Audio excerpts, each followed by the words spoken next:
మహారాష్ట్ర నాసిక్ జిల్లా ఆశాపూర్లోని ఓ వ్యవసాయ బావిలో చిరుతపులి, పిల్లి ప్రమాదవశాత్తు పడిపోయాయి.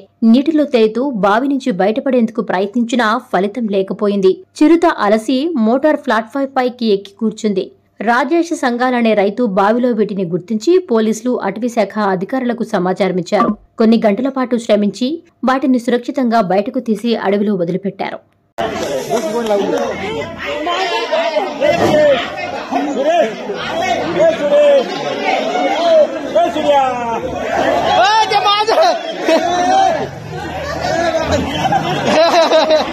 मांजर आगे होता